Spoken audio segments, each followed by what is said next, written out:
దేవునికి స్తోత్రం కలుగునుగాక. హల్లెలూయా. పరిశుద్ధ గ్రంథము నుండి మొదటి కొరింథీయులకు రాసిన పత్రిక 10వ అధ్యాయము 12వ వచనం మనం చూసుకున్నట్లయితే, సోదరులారా, తాను నిలుచున్నానని తలంచుకొనివాడు పడకుండునట్లు జాగ్రత్తగా చూచుకొనవలెను. దేవునికి స్తోత్రం కలుగునుగాక. తాను నిలుచున్నాను అని తలంచుకునేవాడు తనను తాను జాగ్రత్తగా చూసుకోవాలని హెచ్చరిస్తున్నాడు.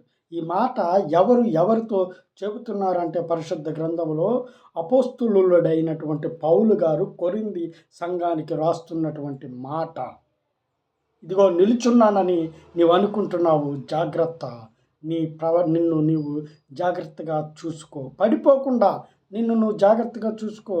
మరి ఆ విధంగా ఇశ్రాయేలీయుల ప్రజలు నిలుచున్నామని తలంచారు, కానీ వారు అనేక విషయాలలో పడిపోయారు.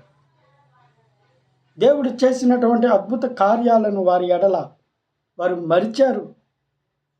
దేవుడు వారిని ఎర్ర సముద్రమును దాటించి అరణ్యములో నడిపించినప్పుడు వారు ఆ అద్భుత కార్యాలను మరిచి దేవునితో మోషే గారు మాట్లాడుచున్న సమయంలో పర్వతం మీద మరి వీరు కింద వారికి ఇష్టం వచ్చినట్టుగా ప్రవర్తిస్తూ వారి బంగారములను వాటన్నిటిని పోగు చేసుకొని ఒక దూడను తయారు చేసుకొని దానికి నమస్కరిస్తూ విగ్రహారాధన చేస్తూ వారు నిలుచున్నామనుకుంటూనే పడిపోయారు, దేవునికి దూరమైపోయారు.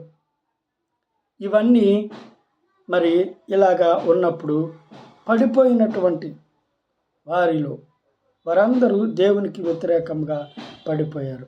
అలాగుననే ఇలాగ చూడండి, 10వ అధ్యాయము మొదటి కొరింథీయులకు 10వ అధ్యాయంలో అందరూ ఆత్మ సంబంధమైన ఒకే పానము చేసిరి, ఏలయనగా తమ్మును వెంబడించిన ఆత్మ సంబంధమైన బండలోనిది త్రాగిరి. క్షమించాలండి.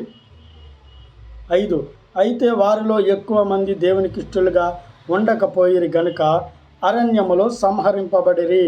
వారు ఆశించిన ప్రకారము మనము చెడ్డవాటిని ఆశించకుండునట్లు ఈ సంగతులు మనకు దృష్టాంతములుగా ఉన్నవి. దేవునికి మహిమ కలుగునుగాక. హల్లెలూయా. ఈ సమయంలో మనము చూసినట్లయితే మనము నిలుచున్నాము, ప్రభువులో నిలుచున్నాము అని, క్రీస్తు మార్గంలో నడుచుచున్నాము అని మనము తలంచుకొని ఉన్నప్పుడు మనము పడిపోకుండా మనల్ని మనము జాగ్రత్తగా చూసుకోవాలి అని చెప్పేసి దేవుని వాక్యము మనతో సెలవిచ్చుచున్నది.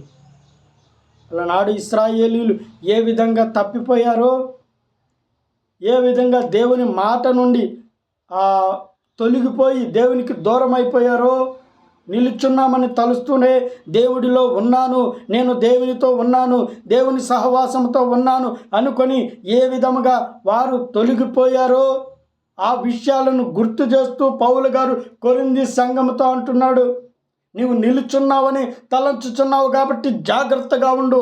దేనికి జాగ్రత్త? పడిపోకుండా, క్రీస్తులో నుండి పడిపోకుండా, క్రీస్తులో నుండి వేరైపోకుండా, క్రీస్తులో నుండి నీవు దూరం అయిపోకుండా జాగ్రత్త పడు.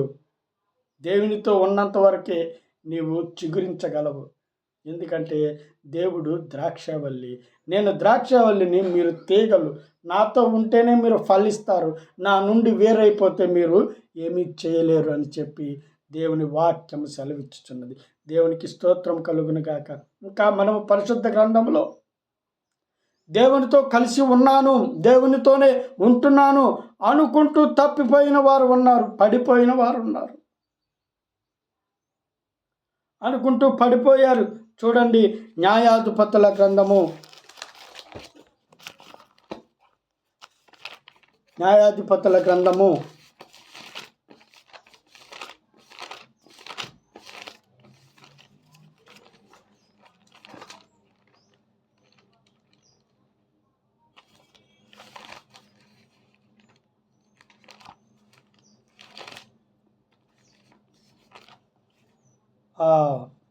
16వ అధ్యాయము, న్యాయాధిపతుల గ్రంథము 16వ అధ్యాయము 21, 22 చూసినట్లయితే మనము క్షమించాలి 20-21 చూసినట్లయితే ఆమె సంసోను ఫిలిష్తీయులు మీద పడుచున్నారనగా అతడు నిద్ర మేలుకొని ఎప్పటియోట్లు నేను బయలుదేరి ఎడజిమ్ము కొందుననుకొనెను. అయితే యెహోవా తనను ఎడబాసినని అతనికి తెలియలేదు. అతను దేవునితో ఉన్నాను అనుకుంటున్నాడు. దేవుని చేత అభిషేకించబడి, దేవుని చేత నాజీరు చేయబడి, దేవునితో ఎన్నుకొనబడి ఇశ్రాయేలీయులకు న్యాయాధిపతిగా ఉంటున్నటువంటి ఆ సంసోను గారు మరి దేవునిలో ఉంటున్నాను అనుకుంటూనే మరి దేవునిలో పడిపోయాడు. నిలుచున్నాను అనుకున్నాడు కానీ పడిపోయాడు. స్త్రీ వలన, స్త్రీతో సాంగత్యం చేయటం వలన, ఒక స్త్రీ మీద మోహపు చూపుతో ఆ స్త్రీతో ఉండటం వలన పడిపోయాడు. ఆమె అతన్ని దేవుని యందు నిలబడకుండా మరి ఆ క్రియల ద్వారా అతను దేవుని యందు నిలబడలేకపోయాడు. కానీ మరి ఆ ఫిలిష్తీయులు అతని మీదకి వచ్చినప్పుడు చెబుతున్నారు, అతని పట్టుకొని అతని కన్నులను ఓడదీసి గాజాకు అతన్ని తీసుకొని వచ్చి ఇత్తడి సంకెళ్ళ చేత అతనిని బంధించిరి. చూడండి, సంసోను గారంటే ఫిలిష్తీయులకు హడలు, బెంబేలు ఎత్తిపోతారు సంసోను గారి పేరు చెబితే. ఎందుకంటే ఆ ఫిలిష్తీయులను నిద్రపోనీయకుండా చేసినటువంటి వ్యక్తి సంసోను. ఆ ఫిలిష్తీయులకు ఆ భయాన్ని కలగజేసినటువంటి వ్యక్తి సంసోను. శత్రువుల ఎదుట సింహ స్వప్నము గలటువంటి వ్యక్తి సంసోను. అటువంటి సంసోను దేవునిలో నిలబడ్డాను అనుకున్నాడు కానీ దేవునిలో పడిపోయాడు. దేవుని ఆత్మ ఉన్నంత వరకు సంసోను సింహాన్ని జయించాడు. ఫిలిష్తీయులను మరి ఈ గాడిద యొక్క పచ్చి దవడ ఎముకతో మరి హతము చేసినటువంటి వ్యక్తి, అంత బలాఢ్యుడు. సంసోను చూస్తే భయపడిపోయేవారు. సంసోను వస్తున్నాడంటే వారు హడలిపోయేవారు. అటువంటి వ్యక్తుల చేత దేవుని ఆత్మ దూరం అయిపోయినప్పుడు సంసోను పరిస్థితి ఏమైందండి? అతన్ని బంధించి కుక్క పిల్లను బంధించినట్టు బంధించేశారు. అతనికి కనుగుడ్లు పీకివేసి గానుగ చుట్టూ ఆ ఎద్దుని తిప్పినట్లు గానుగతో అతన్ని తిప్పుతున్నారు. ఇలాగ దేవుణ్ణి ఉంటున్నాను అనుకున్నాడు, దేవునితోనే ఉన్నాను అనుకున్నాడు కానీ తొలగిపోయాడు. దేవుని బలం ఇంకా నా మీదే ఉంది అనుకున్నాడు. అనుకుంటూనే లెగాలి అనుకున్నాడు కానీ లేవలేకపోయాడు. దేనికి? దేవుని ఆత్మ సంసోనును ఎడబాసింది. ఆ ఎడబాసినన్న సంగతి కూడా సంసోను మరిచి తెలియక, గ్రహింపక ఉన్నాడు. దేవునికి స్తోత్రం. ఈ రోజున ప్రియ సోదరుడా, ప్రియ సోదరి, నీవు కానీ నేను కానీ ఈ వాక్యము వింటున్నటువంటి మీలో ఎవరైనా కానీ ప్రభువులో ఉంటూ ప్రభువును విశ్వసించి దేవునికి విధేయులుగా దేవుని మార్గములు నివసిస్తూ ఉన్నటువంటి ప్రియ సోదరుడా, ప్రియ సోదరి, నిన్ను నువ్వు జాగ్రత్తగా చూసుకో. దేనికంటే దేవునిలో నుండి పడిపోకుండా జాగ్రత్తగా చూసుకో. ఒకవేళ పడిపోయావా, ఒకవేళ ఏ విషయంలోనైనా దేవునికి దూరం అయిపోయావా, నీ చూపుల ద్వారా దేవునికి దూరం అయిపోయావా, మాటల ద్వారా దేవునికి దూరం అయిపోయావా, తలంపుల ద్వారా దేవునికి దూరం అయిపోయావా, నీ క్రియల ద్వారా దేవునికి దూరం అయిపోయావా, నీ చేతల ద్వారా, నీ చేష్టల ద్వారా దేవునికి దూరం అయిపోయావా, నువ్వు ఏ పరిస్థితిలో ఏ స్థితిలో పడిపోయావో ఆ స్థితిలో నుండి లేవాలి అని చెప్పి దేవుని వాక్యం చెబుతుంది. మారు మనసు పొందమని. చూడండి, ప్రకటన గ్రంథము 2వ అధ్యాయము, దేవునికి స్తోత్రం కలుగును గాక. ప్రకటన గ్రంథము 2వ అధ్యాయము 5వ వచనము మనము చూసినట్లయితే, ప్రకటన 2:5, నీవు ఏ స్థితిలో నుండి పడితివో అది జ్ఞాపకము చేసుకొని మారు మనసు పొంది ఆ మొదటి క్రియలను చేయుము. అట్లు చేసి నీవు మారు మనసు పొందితేనే సరి, లేని ఎడల నేను నీ యొద్దకు వచ్చి నీ దీప స్తంభమును దాని చోటు నుండి తీసివేతును. దేవునికి స్తోత్రం కలుగును గాక. హల్లెలూయా. ఇక్కడ దేవుడు మాట్లాడుతున్నటువంటి మాట, నీవు ఏ స్థితిలో పడిపోయావో, నువ్వు డబ్బు విషయంలో పడిపోయావా, లేక నీ స్నేహితుల విషయంలో పడిపోయావా, లేక నువ్వు యవనస్తుడివైతే ప్రేమ విషయంలో కానీ, యవనస్తురాలు అయితే ఇదిగో ప్రేమ విషయంలో, నీ ప్రియుడి విషయంలో, ప్రియురాలి విషయంలో దేవునితో ఉంటూనే ఆ హేయ క్రియ వలన నీవు దేవుని విషయంలో పడిపోయావా? నీవు ప్రేమ అని తలంచుచున్నావు చూడు, వ్యామోహాన్ని, మోహపు చూపుని, ఆ విషయంలో నీవు పడిపోయావా? ప్రియ యవనస్తురాలా, ప్రియ యవనస్తుడా, ఈ రోజున దేవుడు నీతో మాట్లాడుతున్నాడు. నువ్వు ఏ స్థితిలో పడిపోయావో, డబ్బులో పడిపోయావు, డబ్బు విషయంలో, డబ్బు మీద వ్యామోహంలో, ఆ విషయంలో దేవుని నుంచి పడిపోయావా? ఈ సమయంలో నువ్వు దేవునితో మాట్లాడు, ప్రార్థించు. ప్రభువా, నేను నా చూపు విషయంలో పడిపోయాను తండ్రి, నా మాటల విషయంలో పడిపోయానయ్యా, నా క్రియల విషయంలో పడిపోయానయ్యా.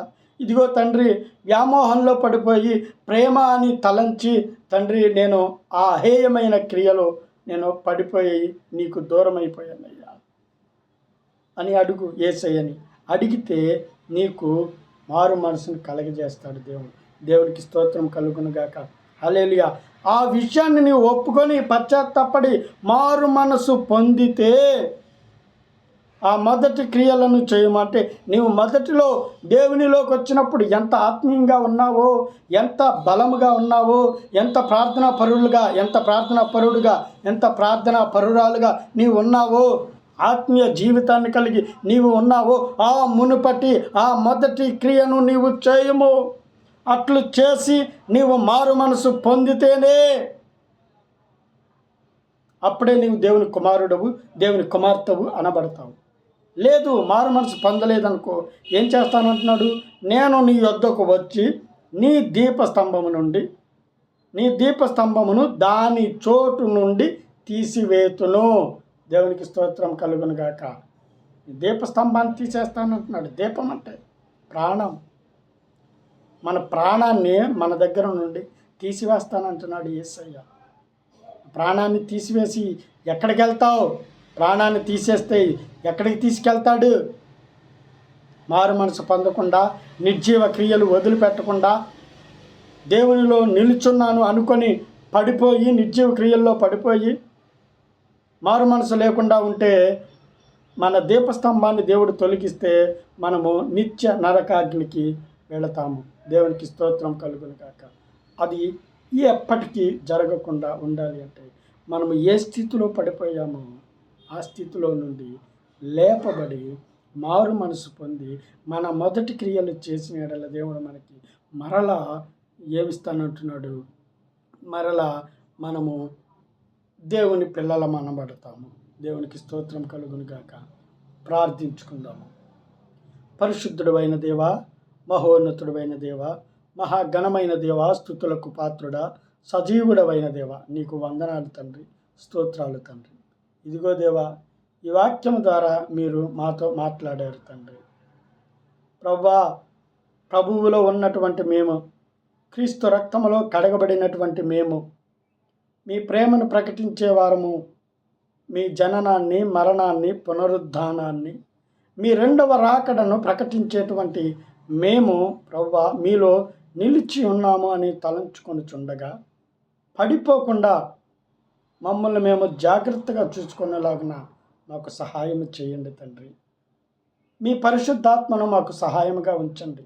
మీ దూతలను మాకు కావలిగా ఉంచండి ప్రభా. ఒకవేళ మేము ఎప్పుడైనా తప్పిపోయి పడిపోయి మీ నుండి వేరైపోతే మారు మనసు పొంది ఒప్పుకొని పశ్చాత్తాపడి ఆ క్రియలను విడిచిపెట్టి ప్రభా మరలా మీలో వచ్చుటకు, మీలో కలుచుటకు మాకు సహాయం చేయండి ప్రభా.